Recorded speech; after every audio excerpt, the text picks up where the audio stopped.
invités avec nous chaque soir pour décrypter les mouvements de la planète marché. Yves Maillot est avec nous ce soir, le président de YAM Capital. Bonsoir Yves. Bonsoir Grégoire. Ravi de vous retrouver. Merci à Michel Martinez d'être avec nous également ce soir. Bonsoir Michel. Bonsoir. Vous êtes chef économiste Europe de Société Générale CIB, et Axel Bott avec nous également ce soir. Bonsoir Axel. Bonsoir. Merci d'être là. Vous êtes stratégiste chez Ostrom Asset Management. L'actualité de la semaine, c'est tout d'abord la politique monétaire américaine et le marché du travail américain avec le rapport mensuel qu'on a pu analyser en début d'après-midi. Alors, c'est vrai qu'on regarde souvent l'enquête entreprise avec des créations d'emplois qui sont 2 fois inférieures à ce que le marché attendait, 199 000 versus 400 000 attendus. Mais quand on regarde l'enquête emploi réalisée auprès des ménages, on a là des chiffres toujours très forts en termes de création d'emplois et puis surtout un taux de chômage qui tombe à 3,9%. Axel, qu'est-ce qu'on peut apporter comme élément d'analyse sur ce marché du travail américain et puis surtout d'un point de vue de politique monétaire au regard des minutes publiées par la Fed cette semaine? Qu'est-ce que ce marché du travail implique désormais en matière de conduite de la politique monétaire aux États-Unis? Je pense que ça va dans le sens de ce que la Fed a commencé à décrire un peu tardivement en fin d'année. Je pense même que le calendrier de politique monétaire va s'accélérer en termes de hausse des taux et peut-être même de réduction du bilan. Pour ce qui est de l'emploi, évidemment, il y a toujours un petit peu de dissonance entre les différents chiffres, mais quand on rajoute les créations de postes avec l'enquête JOLTS, la baisse des inscriptions au chômage, la big picture du marché de l'emploi américain est quand même très très bonne. Donc on est sous 4% de chômage, qui en général c'est quand même le meilleur indicateur de l'état du marché de l'emploi, un peu quelle que soit l'économie. Donc là on sait qu'on est très proche du niveau de plein emploi, on doit être à même 3/10 peut-être du niveau qui prévalait avant la crise, donc c'est vraiment très bon. Et ce chiffre d'emploi dans les payrolls, il souffre d'un ajustement saisonnier qui est toujours très compliqué dans les phases de reprise très atypiques qu'on voit aujourd'hui.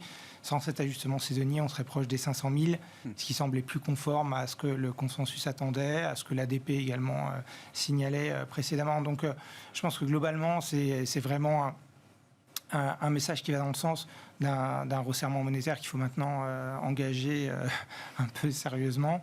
On est même en fin de cycle, normalement, quand on s'observe ce type de niveau d'inflation et ces niveaux de chômage. Donc démarrer le cycle monétaire en fin de cycle, en général, c'est contre-indiqué. Mais bon, c'est l'état de la situation aujourd'hui.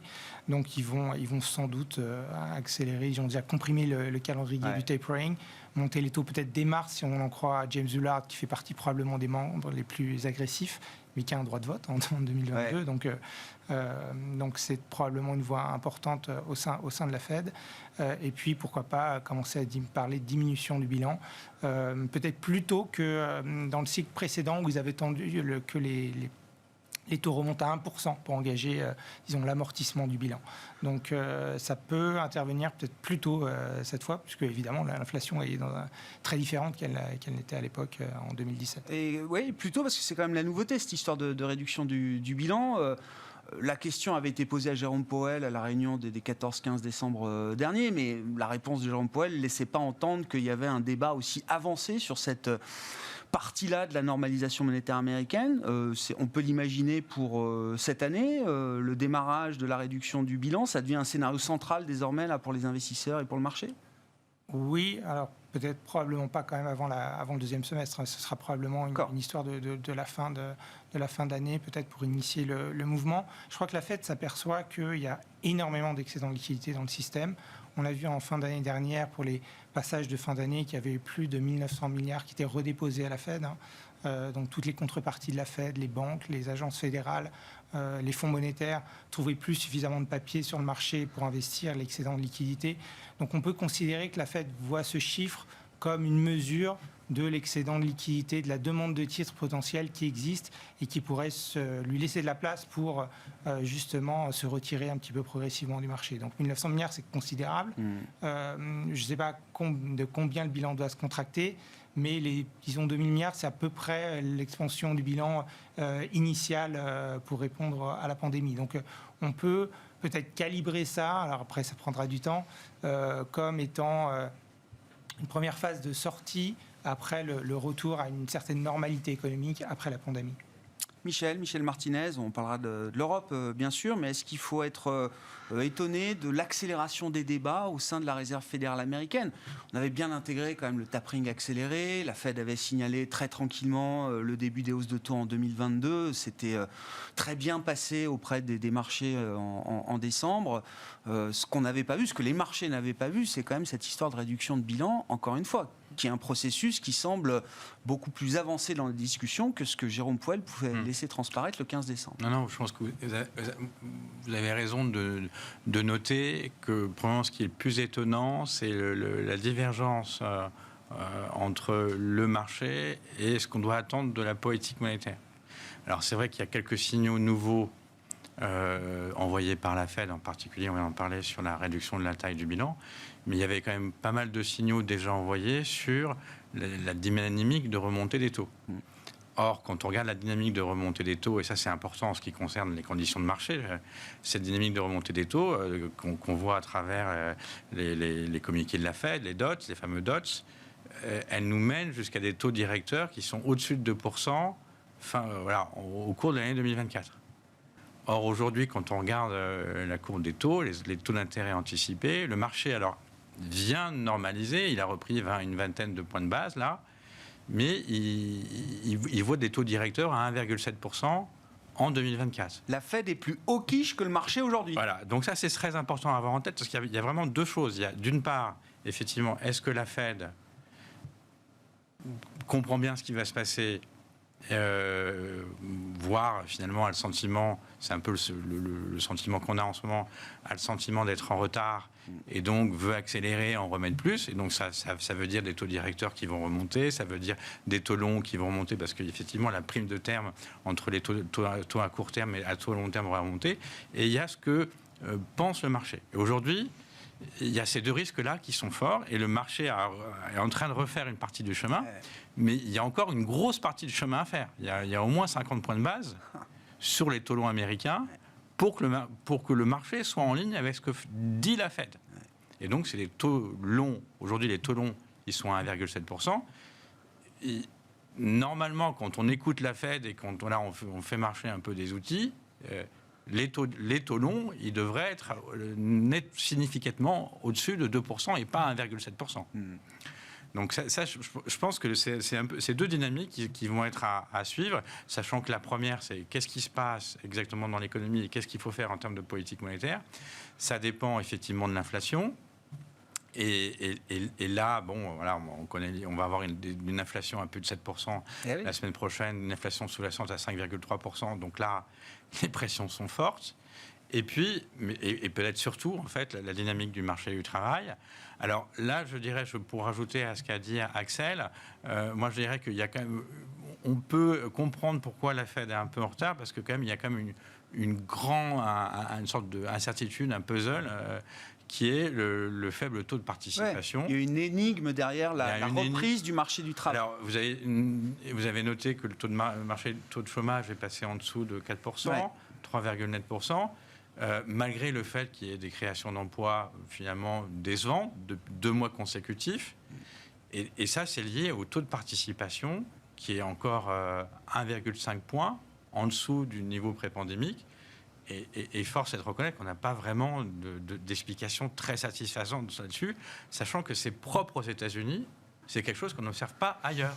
On observe, si c'était lié à la pandémie partout... Il n'y a pas cette pénurie d'offres de travail en Europe, par exemple. En Europe, le taux de participation est revenu au niveau d'après-pandémie, voire au-dessus.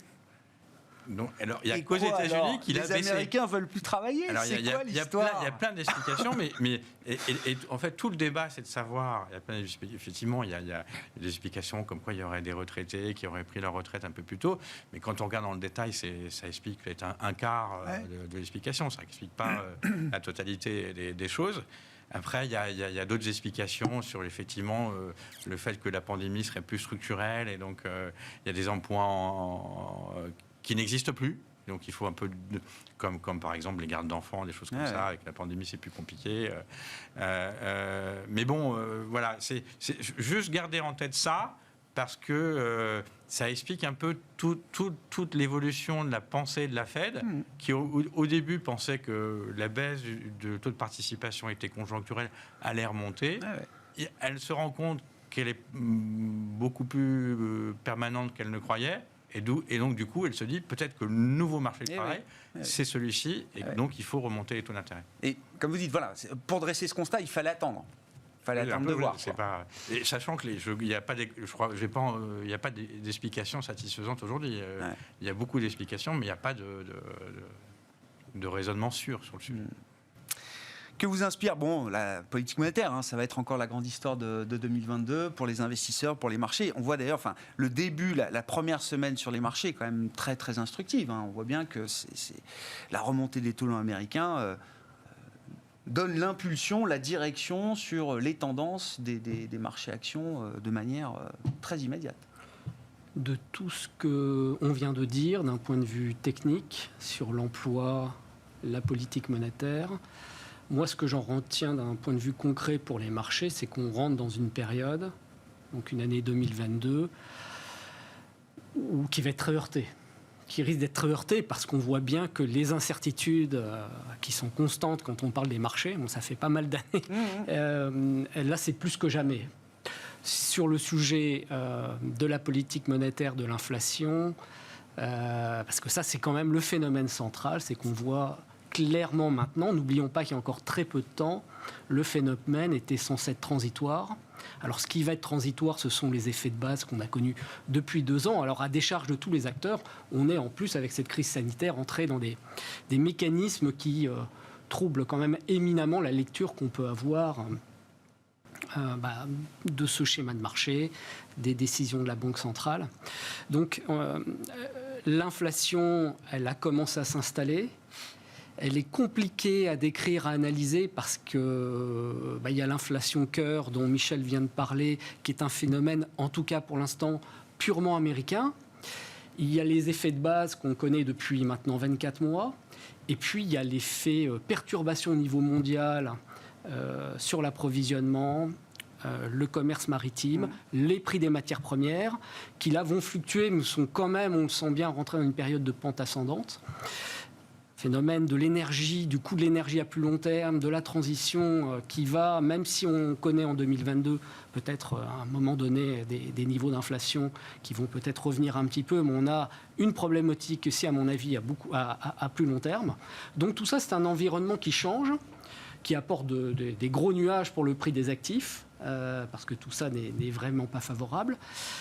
Et puis, on a cet inconnu à savoir réellement comment va évoluer cette politique monétaire, comment elle est perçue, parce que ce qui est très important, c'est ce qu'a dit Michel, cet écart, cette divergence qui est née entre la Banque centrale, ses prévisions d'évolution des taux et celles du marché, qui a des charges, un effet de rémanence, j'allais dire rétinienne. N'oublions pas que ça fait quand même des années que les politiques sont ultra accommodantes, et on a commencé bien avant la crise sanitaire, même si aux États-Unis, il y avait eu des tentatives justement de retour à une certaine normalisation. Donc évidemment, les marchés logiquement se disent, j'ai fait partie aussi des gens qui pensaient ça, ils nous bluffent. Et d'ailleurs, pour l'instant, moi j'ai beaucoup plus de questions que de... Quand vous dites ils nous bluffent, ils feront pas ce qu'ils disent. Ils feront pas ce qu'ils disent. Ou ils pourront pas. Ou on les arrêtera avant. Et je pense d'ailleurs qu'il y a toujours cette idée-là dans le marché. C'est-à-dire que de toute façon, à un moment donné, et ça c'est un sujet qu'on a souvent débattu, je crois, Grégoire, c'est le piège des banquiers centraux. C'est-à-dire que là, que faire, surtout quand on est un peu en retard, puisqu'on voit, presque une volte-face, en tout cas, changement léger de direction, en tout cas dans le discours de la part du banquier central, qui effectivement avait plutôt convaincu, plutôt posé les... Et là, on voit quelque chose qui peut ressembler à je suis un peu pris de court, les chiffres sont plus embêtants, le marché de l'emploi, etc. Mais la question, Yves, là, c'est le scénario qui est écrit par la Fed aujourd'hui jusqu'à la réduction du bilan, c'est un scénario qui implique des corrections de prix majeures sur les marchés actions, sur le prix de l'immobilier, par exemple. Enfin, c'est ça le sujet, là ? On n'a pas la réponse, honnêtement. Ça serait vraiment... parce qu'on va être obligés tous, et le banquier central, je le crains, de naviguer à vue, en fait, en fonction, justement, de l'évolution des chiffres affichés d'inflation, de l'évolution du prix des matières premières. Si on s'en tient à des choses un peu fondamentales sur les fair value des prix des actifs, des actions, on a beaucoup de marge, en réalité, puisque les taux sont allés tellement bas, que dire d'ailleurs de l'Europe, que dans l'absolu, les fair value, moi, par rapport aux taux 10 ans, j'ai dans mes tablettes des niveaux de 2,75 sur les taux 10 ans, qui sont encore des taux très acceptables par rapport au prix des actions aujourd'hui. Qui permettra au marché action de continuer de vivre positivement. Absolument. D'accord. Sur la base des croissances de bénéfices anticipées. Cela étant, si ce mouvement se fait rapidement, puisqu'on voit, là, on est passé en l'espace de 15 jours de 1,40 à 1,75. Avec un discours et des nouvelles qui sont un petit peu inquiétantes et qui s'accélèrent dans ce sens-là. On a beau se dire 2% sur les taux 10 ans, c'est pas encore grand-chose finalement, eu égard aux autres variables. En fait, ça risque quand même de paniquer de nouveau les marchés actions aux États-Unis. Et puis par propagation sur les autres places. Parce que tout ça se fera avec un contre-pied par rapport aux anticipations des marchés. Donc on est en terrain fragile. Voilà. Avec des possibles d'ailleurs, j'allais dire pullback à la hausse, parce qu'à un certain moment, certaines statistiques vont rassurer le marché. Et puis les liquidités sont toujours là. Donc ne paniquons pas non plus trop vite. L'argent est là, elle doit se déplacer d'une poche à une autre. Et c'est justement une des thématiques du banquier central, c'est d'essayer de retourner une forme de conditions normales sans créer le moins de choc possible. Mais là, l'ampleur du travail est quand même très grande. Si les prix de marché sont le mandat officieux de la Fed, Axel, là, encore une fois, le scénario qu'on déroule là et qui s'accélère, est-ce qu'il implique des corrections majeures sur l'immobilier américain, si c'est un sujet, sur des actifs risqués comme les actions ? Alors sur les actions, on avait regardé il y a quelques temps ce qui se passe quand la Fed commence à monter les taux. Et très souvent, on a des drawdowns, c'est-à-dire des corrections dans le mois qui vient ou dans les 1 ou 2 mois après la première hausse, on peut se retrouver à 7 à 12% en dessous du niveau qui prévalait au moment de la hausse. Et ça, c'est le début du cycle, donc ça n'arrête pas la Fed. Là, je pense que la question à se poser, c'est où est en fait le strike du put de la Fed. C'est-à-dire quel est le prix d'exercice qui fera paniquer la Fed, sachant qu'on est dans une situation inédite du point de vue de l'inflation. On est quand même sur des niveaux, on en a déjà parlé, qui sont extrêmement tendus, totalement incompatibles avec le mandat de la Fed. On est aussi sur, après une année, le S&P a gagné 27%, je crois. Donc, il y a énormément de marge avant que la Fed se dise que la correction boursière change la donne macroéconomique sous-jacente. Donc, l'erreur pourrait faire le marché, c'est de penser que la Fed changera de braquet, atténuera son discours. Que le tout est très serré, quoi. Que finalement, le prix d'exercice est assez proche des niveaux d'aujourd'hui. Donc je pense que ça peut être la grosse surprise, parce qu'à ce moment-là, on attendra la capitulation des acteurs les plus spéculatifs avant peut-être d'infléchir la politique monétaire. Je pense que et ce point-là, évidemment, tout le monde dira son chiffre, mais je pense qu'on a beaucoup plus de marge qu'on avait en 2018, par exemple. 2018, ça a été 19% de correction, je crois, sur le S&P 500, je crois. Oui, on a vu ça à un moment. Et surtout, il y avait le marché de leverage loans qui commençait un petit peu à se gripper en fin d'année. Donc ça avait motivé un tournant, d'ailleurs, assez marqué de la politique monétaire. En 15 jours. En 2019, on prévoyait 3 hausses, on fera 3 baisses finalement, et on finira encore faire un peu de QE en fin de 2019. Donc, et vous dites, ce genre de virage, il est encore loin. Ce genre de virage, à mon avis, il est plus loin que ce que les gens pensent. Sur les marchés immobiliers, évidemment, l'inertie des prix immobiliers est telle qu'on ne verra pas forcément tout de suite un décrochage. Pour autant, le mode de production des mortgages aux États-Unis a tellement changé, il fait intervenir tellement de petits acteurs non bancaires qui n'ont pas accès à la liquidité de la Fed, que là, on peut avoir, non pas en bout de chaîne, mais dans la chaîne de servicing et de production de mortgages, déjà des acteurs qui craquent si les taux remontent trop violemment. Donc attention, on peut avoir un ralentissement fort, notamment du côté de la production de mortgage et in fine donc de la demande de logement. Mais l'ajustement des prix prendra un petit peu plus de temps, à mon avis. Bon, Michel, dans quelle mesure l'histoire en zone euro est différente aujourd'hui? On marque là un jour historique en matière d'inflation, record en zone euro à 5%. Je disais, par rapport au consensus des économistes qu'on regarde tous, tout le monde est... Voilà, c'est un consensus. C'est encore un petit peu au-dessus peut-être de ce qu'on attendait. Est-ce que ça fragilise l'idée que l'inflation a atteint son pic en zone euro en fin d'année 2021 ou est-ce que cette idée reste l'idée centrale en ce début d'année 2022? Elle reste l'idée centrale. Il y a quand même... Je vois, il y a 2 ou 3 grosses différences entre les États-Unis et la zone euro. La première, c'est que l'inflation sous-jacente domestique, elle est en zone euro, elle est montée à 2,6, elle n'est pas changée. Alors, et on sait qu'il y a des effets de base, donc on va dire plus de la moitié de l'inflation totale en zone euro, ou la moitié de l'inflation totale est que de l'énergie. Donc après, il faut avoir une vue sur l'énergie. Alors que ce n'est pas du tout le cas aux États-Unis. Aux États-Unis, on parle d'une inflation sous-jacente à 5,3, 5,4 et une inflation totale à 7. Donc, vous voyez, c'est peut-être 80% de l'inflation aux États-Unis, elle est domestique. Donc, ça appelle une réaction de la Fed. C'est pas le cas en zone euro. Et puis, les prévisions, quand on regarde les prévisions d'inflation sous-jacente, celles de la BCE, mais la plupart... ou 90% des équipes d'économistes, c'est une inflation sous-jacente qui est vraiment là, qui est en train de passer un pic et qui va retomber en dessous de 2%. Et donc, il n'y a pas d'urgence à paniquer pour la BCE, alors que, voilà, encore une fois, c'est différent de la Fed.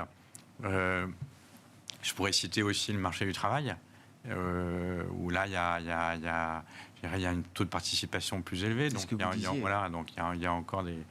Et puis, il y a différents types de mesures qui montrent qu'il y a encore de la marge en termes de création d'emplois avant de donner lieu à des spirales à salaire-inflation, alors qu'elles sont probablement déjà apparentes aux États-Unis. Donc, il y a quand même quelques différences et qui fait que la BCE a du temps, même si ce premier semestre va être délicat pour la BCE de dire moi je vous ai dit ce que j'allais faire en décembre, je ne change pas d'avis, je réduis mes achats, mais il n'y aura pas du tout de hausse des taux d'intérêt en 2022. Elle va devoir tenir ce discours toute la première partie de l'année, alors qu'on aura une inflation, même si elle descend, qui restera beaucoup plus élevée que ces 2%. Ils ont projeté 3,2 d'inflation en 2022, la BCE, sur les dernières projections de décembre. Oui. Alors, qui est un gros chiffre quand même. Oui, elle sera probablement plus élevée que ça maintenant. Ah oui? Mais oui, parce que... moi je pensais qu'ils avaient pris de la marge justement en affichant un chiffre aussi important. Enfin, il faut vraiment regarder l'inflation sous-jacente et l'inflation totale. Et l'inflation sous-jacente, je crois qu'ils sont à 1,7. L'inflation totale, c'était 3,2, mais avec des prévisions qui avaient été bouclées avant Omicron, mi-novembre. C'est ça. Et donc depuis, on sait ce qui se passe du côté des prix de l'énergie, et on sait que Nord Stream 2 va pas être disponible pendant l'été, et donc les prix du gaz vont rester très élevés. Et c'est là, donc il y a on sait déjà maintenant que les hypothèses sur le prix du pétrole, du gaz vont être plus élevées que ce que la BCE avait utilisé. C'est le thème énergétique là qui revient, mais c'est vraiment les gérants que je croise me disent c'est un thème maintenant sur 10 ans, quand même très nouveau ça. 10 ans et plus. Oui, 10 ans. 10 ans parce que je m'arrête à 10 ans. Mais c'est très important, effectivement. Et sur différents angles d'ailleurs, parce que là on parle de l'impact sur l'inflation et donc un des paramètres importants de ce qui va se passer en matière de politique monétaire, de comportement du prix des actifs, etc. Donc on sait bien que c'est pas à cœur, mais c'est un élément de l'inflation qui va tendre à être finalement un sujet cœur malgré tout. Aujourd'hui, on passe les $80 le baril sur le pétrole américain. Donc effectivement, les estimations...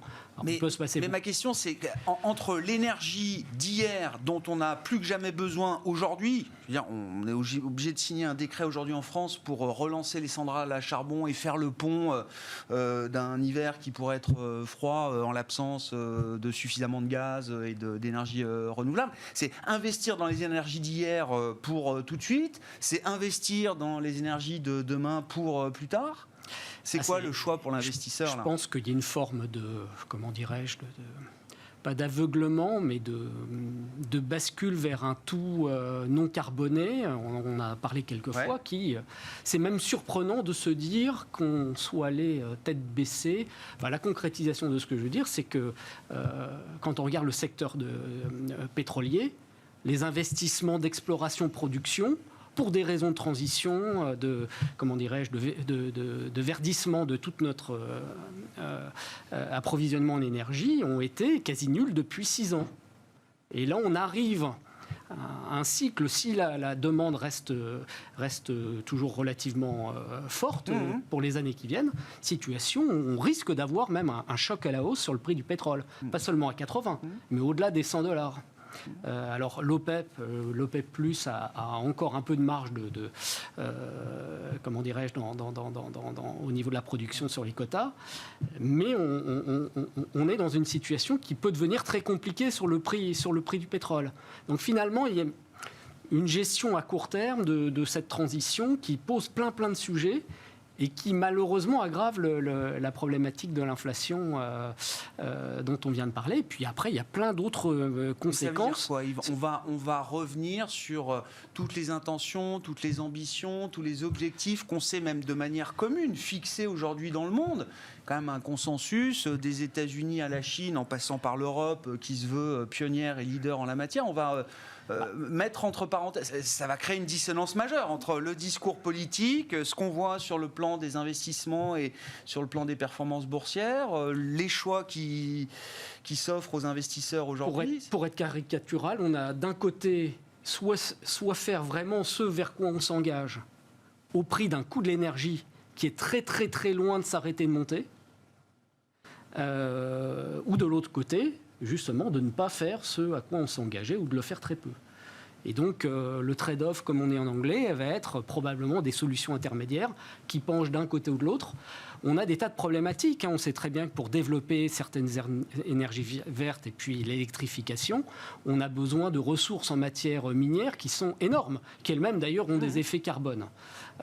Donc qui aussi vont continuer de tendre structurellement le prix de pas mal de métaux non ferreux, de métaux précieux, de lithium, etc., nickel, argent, etc.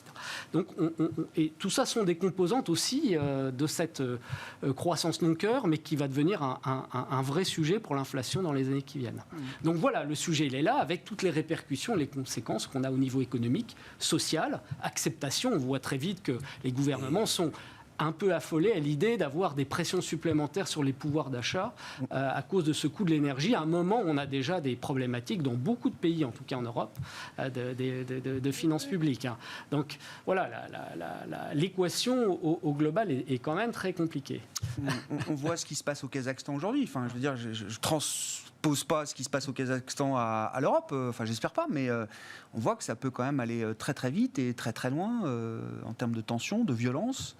Dans ces pays-là. Enfin, le thème énergie, là, je ne sais pas qu'est-ce qu'on peut en dire, Axel, et puis on fera un peu de politique après avec le calendrier politique, mais...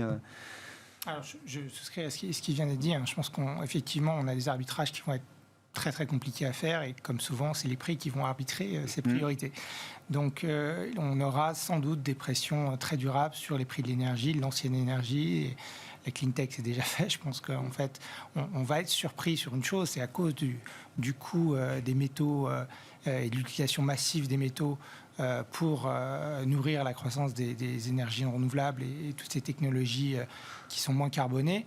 À un moment, on sera plus sur une phase de déclin du coût marginal des énergies renouvelables, mais ils vont remonter. Et ça, je pense qu'on n'est pas vraiment préparé à ça. Sur le Kazakhstan, alors, les Russes sont intervenus. Ils sont intervenus en vertu d'un pacte pour assurer la sécurité dans l'ex-Union soviétique. Donc tout ça est très encadré. Mais la mainmise de Poutine sur le Kazakhstan, elle reflète aussi le fait qu'ils sont producteurs de 40% de l'uranium dans le monde. Ouais. Donc les Russes sont un exportateur de technologie nucléaire massif. La moitié des centrales mises en œuvre en dehors de la Russie le sont par des Russes. C'est un axe de développement pour la Russie et d'influence qui va être considérable pendant les années qui viennent. Donc ils veulent absolument assurer leur approvisionnement d'approvisionnement en uranium, c'est aussi un des thèmes qui va accompagner c'est la façon la plus simple de décarboner l'économie, de faire du nucléaire. Donc ça aussi, c'est au un passage, thème majeur. des ingénieurs français nous le disent, si on veut vraiment relancer le nucléaire de manière massive, il faudra le faire avec les Russes. Il faudra le faire avec les Russes parce qu'ils sont déjà en train d'exporter la technologie. Donc, en exportant la technologie, ils imposent les standards, ils imposent les logiciels de gestion de la demande et ils prennent des parts de marché. D'ailleurs, même que les Chinois n'arrivent pas à regagner. Les Chinois exportent aussi beaucoup de technologies nucléaires, mais pas autant. Donc, effectivement, il va falloir s'allier aux Russes d'une façon ou d'une autre si on veut développer à l'international et avoir notre mot à dire dans les standards qui vont s'imposer. Ouais. Michel. Oui, je voulais juste préciser ou compléter une chose sur cette histoire de la crise énergétique. Là, on voit les prix du gaz, les prix du pétrole. Il y a effectivement la dimension transition climatique qui, à court terme, effectivement, est un choc sur les prix énergétiques, puisqu'on fait de la substitution. Et puis voilà, on rajoute des coûts, on va dire, des contraintes. À long terme, c'est moins clair l'impact sur les prix des hydrocarbures, parce que la demande devrait chuter beaucoup, donc a priori les prix aussi vont baisser. Mais il y a une autre dimension très importante, c'est qu'on avait complètement oublié depuis 4-5 ans, c'est le retour du facteur géopolitique. Alors, on pense bien sûr à la Russie, et la dépendance totale de l'Europe vis-à-vis de l'approvisionnement en gaz de la Russie. On est complètement dans les mains à propos du gaz de la Russie. Et donc il y a des questions de prix, de pouvoir d'achat, mais c'est beaucoup. Ouais. Le sujet, il est beaucoup plus ample que ça. Il est en termes d'autonomie, de dépendance, tout simplement, même d'approvisionnement. On peut ne pas avoir de gaz, quoi. Et puis, on l'a pas évoqué aussi, mais le retour de l'OPEP. Là, on a vécu pendant 4-5 ans où on parlait jamais des décisions de l'OPEP. On a même dit à un moment c'est la fin du cartel. Voilà, c'est la fin du cartel parce qu'on avait du pétrole non conventionnel en voiture, voilà, à un coût marginal qui était à $45 le baril. Ouais. Donc on se disait le prix du pétrole jusqu'à la fin des temps, il va être à $50 le baril. Ouais. Voilà. Et donc c'est très intéressant. Je trouve c'est très intéressant de voir on retourne dans un monde où la géopolitique. Le schéma a complètement changé. Ouais. Gardez la parole. Alors de la géopolitique, je voulais vous emmener sur la politique parce que l'agenda de l'année est quand même très très chargé. Comment on rassure ou pas d'ailleurs les acheteurs asiatiques de dette française, Michel, parce que j'ai appris grâce à vous et à vos confrères que c'est les premiers qui téléphonent avant les élections présidentielles en France. Généralement les Japonais, les Asiatiques, qui sont des gros acheteurs de dette française, c'est les premiers à se réveiller généralement. Ils font toujours une pause. Une pause, c'est à l'approche des élections, et puis après, donc ça participe. Ils font une pause dans les achats. Oui. Ah ouais, ils se mettent en stand-by. Ils se mettent, toujours, quelles que soient les élections. Ça arrive toujours un peu. C'est le début, mais on va dire les 6 semaines qui vont précéder les élections et où ils arrêtent. En général, les investisseurs, surtout japonais mais asiatiques. Et donc c'est une des causes de l'accroissement des spreads, donc de l'OAT vis-à-vis du Bund à chaque élection, quel que soit le résultat, quel que soit même s'il n'y a pas de surprise anticipée. Et pour revenir à votre question, qu'est-ce qu'on dit à nos clients? Comment on rassure le monde? Moi, ça m'intéresse. Là, on fait simplement du commentaire de sondage et on rappelle à nos clients investisseurs étrangers qui achètent des positions sur la France que en France, les sondages pour l'élection présidentielle se trompent jamais. Alors quand je dis se trompent jamais, alors il y a quelques limites. Il y a bien sûr ce compte jamais dans la dernière ligne droite, pas un an avant, donc c'est un mois et demi avant. Et puis, il faut tenir compte aussi des marges d'erreur des sondages. Il y a eu des surprises si on regarde que les chiffres faciaux, en particulier en 2002, donc avec un second tour entre Jacques Chirac et Jean-Marie Le Pen. Mais si on regardait tous les sondages de l'époque, il disait qu'entre Jospin et Jean-Marie Le Pen, c'était très serré. En tout cas, c'était dans la marge d'erreur. Dans la marge d'erreur. Donc l'un ou l'autre était possible. Voilà, c'était du 50-50, on va dire. Dans le dernier mois, les 6 dernières semaines. Donc, c'est la seule chose qu'on dit. Voilà. Et donc là, on regarde les sondages et on leur dit attention, on est encore trop loin de l'élection pour faire un avis. Mais si les sondages restaient en l'état, on aurait probablement un président qui serait, entre guillemets, market-friendly, qui plairait au marché, qui ne serait pas à mettre en place des politiques économiques complètement inorthodoxes. Et donc, Mais ça veut dire, ça m'intéresse, dans vos métiers, est-ce qu'il faut croire les sondages? Mais dans vos métiers, en tout cas, oui, il y a une grande fiabilité du sondage en France versus qu'on peut avoir peut-être ailleurs dans le monde. Hein. Je ne préjuge pas. Mais alors, les sondages français, oui, ils sont beaucoup plus fiables qu'ailleurs. Ouais. Encore une fois, je dis, quand on regarde dans la dernière ligne droite, on va dire, surtout le dernier mois, il n'y a jamais eu d'erreur, ou les 6 dernières semaines. Et si on tient compte des erreurs de mai, par exemple, parce que je pense en particulier à l'élection de 80, Mitterrand, Giscard d'Estaing, c'était du 49,5, 55, 50,5. Mais ça, personne ne peut le prédire. Voilà, ça veut dire qu'on ne sait pas. Ouais. Ça veut dire qu'on ne sait pas. Mais si c'est 54, 46, là on sait. Il n'y a pas de problème, il n'y a pas d'erreur. Bon, dans la politique 2022, qu'est-ce qui va compter? Il y a quand même une question immédiate, c'est l'Italie, avant la France même. Mario Draghi qui passerait d'un fauteuil de président à l'autre. Combien de points de spread pour le 10 ans italien versus le 10 ans allemand? C'est sans doute un risque à la hausse sur le BTP. Il y a une nouveauté qui fait un peu écho à ce que Michel disait sur la France, c'est que les Japonais sont mis à devenir acheteurs assez importants de BTP l'année dernière. Le miracle de Draghi est allé jusqu'au Japon alors. Et donc, en tout cas, je ne sais pas si c'est uniquement Draghi, mais en tout cas, ils ont cherché du spread sur les taux italiens. Donc, ils se retrouvent dans une situation où traditionnellement, ils étaient assez peu exposés, où ils le sont. Donc, c'est aussi un enjeu pour les Japonais qui clôturent leur année en plus en mars. Donc, tout dépend le temps que ça prendra pour qu'il y ait des tractations pour former un gouvernement si Draghi, effectivement, va à la présidence. On peut se dire que peut-être le successeur est désigné, mais c'est pas sûr du tout. C'est-à-dire qu'il y a une assez forte incertitude sur est-ce qu'on peut avoir un soutien suffisamment fort de la coalition actuelle pour faire émerger quelqu'un d'autre, ou alors on sera obligé de déclencher des élections anticipées qui de toute façon auraient eu lieu en 2023. Avec pas mal d'effets induits d'ailleurs. Puisque, au mieux, Draghi reste président du Conseil un an de plus, quoi. Au mieux, c'est vrai. Et encore, ça traduirait aussi l'absence de consensus extrême. Et donc, ça traduirait probablement une incertitude d'autant plus forte sur l'issue des élections générales en 2023. Donc, il faudrait que Draghi trouve une porte de sortie la plus acceptable, donc qu'il soit probablement nommé avec un soutien très large, et que derrière, il y ait la formation d'un gouvernement qui soit, disons, dans la même lignée que le gouvernement d'union nationale qui a été nommé l'année dernière. Un mot rapide, Michel. Oui, très rapide. Yves, pour conclure. Draghi a signalé qu'il était prêt à prendre le poste de président. Oui. Donc, quand Draghi signale, ça renforce sérieusement la probabilité que Draghi passe de président du Conseil à président de l'Italie.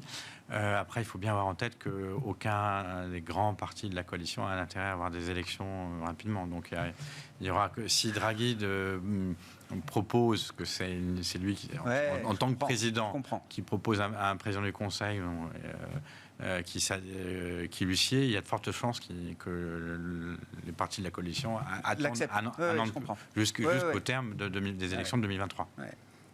Pour conclure, sur la politique... Alors sur la politique, ce qui me paraît important dans l'agenda 2022, alors évidemment en Europe, l'Italie, la France, nous sommes français, donc mais ce sont les élections de mi-mandat aux États-Unis, dans une situation où Biden, quand même un des présidents, il y en a eu d'autres démocrates, le plus affaibli en termes de popularité, d'avis favorables. Il semble avoir vu des sondages qui tournaient autour de 36-37% d'avis favorables, alors, ce qui est beaucoup à notre échelle à nous, mais aux États-Unis, c'est quand même très très faible. Alors je rappelle que les midterms ont lieu au mois de novembre. On renouvelle une bonne partie de la Chambre des représentants et à peu près le tiers, le tiers du Sénat. Que l'enjeu, c'est d'avoir la majorité à un moment où, on a vu aussi que même au sein du du clan démocrate. Le plan Biden a été... un camp démocrate complètement divisé. Oui. Complètement divisé. Oui. Le plan a été refusé. Donc c'est vraiment un enjeu. La crédibilité est faible et on est dans un pays où il y a rarement eu dans l'histoire, peut-être au 19e siècle, un climat délétère certains vont jusqu'à dire de pré-affrontement, pour pas dire guerre civile, où on a un clan républicain mené par Trump qui est plus revanchard que jamais, remonté comme un coucou, et on voit derrière, voilà, cette élection se profiler avec tout ça rajoute de la confusion à un moment donné où la situation est quand même un petit peu compliquée, comme on l'a évoqué. Donc, on s'arrêtera là pour ce soir. Merci beaucoup, messieurs. Merci pour votre éclairage sur la situation de marché aujourd'hui avec nos invités, je le rappelle, Yves Maillot, président de YAM Capital, Axel Bode, stratégiste chez Ostrom Asset Management et Michel Martinez, chef économiste Europe de Société Générale CIB.